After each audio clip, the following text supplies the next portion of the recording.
Hello to all of you who have an ascendant in Aries, a moon in Aries, or a sun in Aries. This is your yearly horoscope. So I'm going to have a look at the whole year of 2018. I know I'm a bit early, but I was so curious myself what's gonna happen in 2018. So let's get started straight away for you Aries people. Of course, these are general horoscopes, not tailor-made at all. But it's interesting to know what's happening. And I'm going to be focusing, because otherwise these videos would be extremely long, I'm going to be focusing on more the outer planet, as from Jupiter up to Pluto, where they're standing, in what kind of areas of life they will be situated for you in for Aries. Now, 2018, the big thing that is happening in 2018 is actually some beautiful connections between planets for everybody.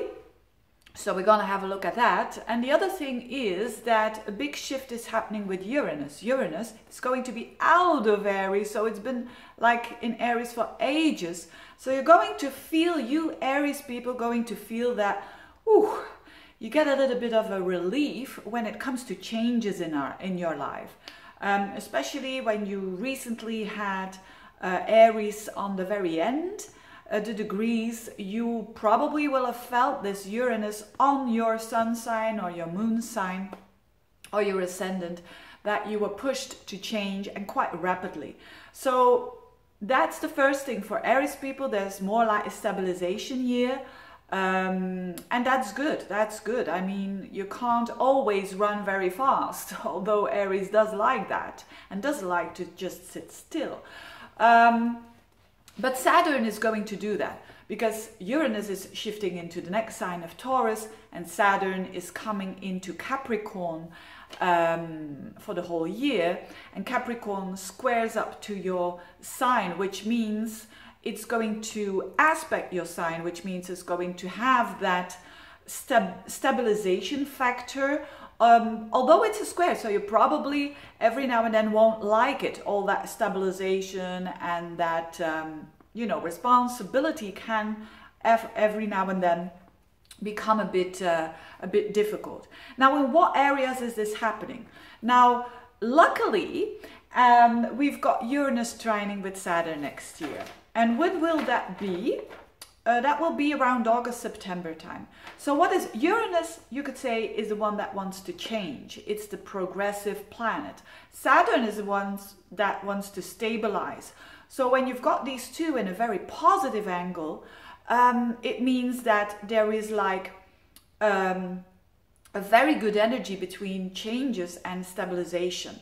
And that is going to be the case for you as well when it comes to your work, because that's where Saturn is going to be. And when it comes to your self-worth, your resources. So there's a very beautiful trine happening in that area. You will feel it a bit like the whole year, because those Uranus is going to come into the second house of Taurus, which is your resources and your self-worth, as from May. So May and onwards, you will feel what I'm going to describe now the most. So what it means that you're going to stabilize. A lot of you will stabilize their work. So not so much of growing anymore, but that's good. That's what's meant to be. Of course, again, these are general horoscopes. So if you really, really want to know, get in touch. But because you can have Uranus in your 10th house, by the way, you know, it's so difficult to these general horoscopes to make them applicable for everyone. But anyways, so stabilizing on the one hand, and on the other hand, there is still this self-worth excitement going on, so to speak. I can't put it in other words. So it might be for the Aries people that income, so what you earn out of what you do, your own job that you're doing, it goes a bit up and down with Uranus there. So expect that to happen too. So all in all, good energy when it comes to when it's about finances. It's not bad at all in general for Aries people. What else? Jupiter in Scorpio in your 8th house. Again, a financial house, so to speak. It's the resources of other people. It can be inheritances. That can happen to you, Aries people, by just having Jupiter in crossing the 8th house. On another level, so that's the financial level, on another level, the 8th house is everything that has to do with exploring what's under the carpet, so to speak. It's exploring deeper, also on a psychological level. I've seen many people with Jupiter in the 8th that go through big transformations, big changes on a psychological level, but actually it's quite good. They benefit from it, and it's not so crisis-like, because the 8th house is the crisis house, so to speak. Now, this Jupiter in that 8th house that I'm describing is it in Scorpio, which is water sign, and it's going to form a lot of beautiful aspects with Neptune in Pisces and with Pluto in Capricorn in that same 10th house of work. So what does it mean? It means that, and the dates will be around, let's have a look here, Jupiter trining, no, not trining, it's sextiling. Veerle. Jupiter making a nice aspect with Pluto is in January, April and September. Jupiter making a beautiful aspect with Neptune is May and August time. So again, it's throughout almost the whole year that you're going to feel what I'm describing now. So it has to do with your 8th house, your 10th house and 12th house. If we knit everything together, it means that for the Aries people, under the surface, behind the scenes, there's some good things happening on a psychological level, on a spiritual level, maybe some traveling more to foreign countries, because that's the 12th house as well, when that's connected, and especially with Neptune, and especially with Jupiter, that has to do with travel, that has to do with foreign people. So maybe you're going to travel a little bit more, and maybe for your work, because Pluto there in the 10th house is involved as well. So a lot to look forward to for the Aries people. When it comes to love, you could say that, oh, when you look at here, there's nothing really about love. Well, that's not true, of course, because there's other planets that like Venus, etc., that is going on. We're going to have Venus retrograde, by the way, in Scorpio at the very end of the year, around October.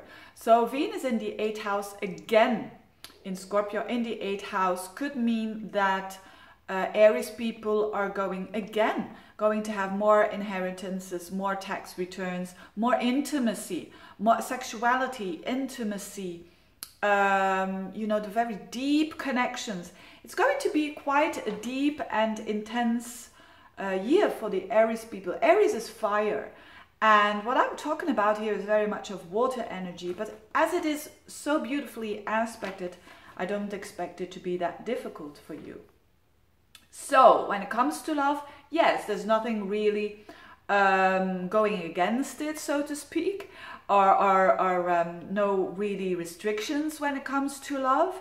Certainly when you are already in a relationship, it's going to stabilize because of, remember, of that Saturn over there. Even when it's your sun sign or your ascendant, it has a stabilization factor on all kinds of areas. And actually relationships should, with Uranus not in your sign anymore, should be a bit calmer. Not less exciting, but just a bit calmer. So that's what I see for you Aries people. On a financial level, it really looks good. It doesn't look bad at all. And on a level of work, it looks a bit less bumpy, so to speak. Mars is, last but not least, Mars, your ruler, is going retrograde in Aquarius, and that will be around June time already. But and that is for you your your 11th house. So I expect for around that time with Mars retrograde, you're going to make some adjustments with friends. You're going to make some adjustments if you work with internet or social media. You're going to make some adjustments there.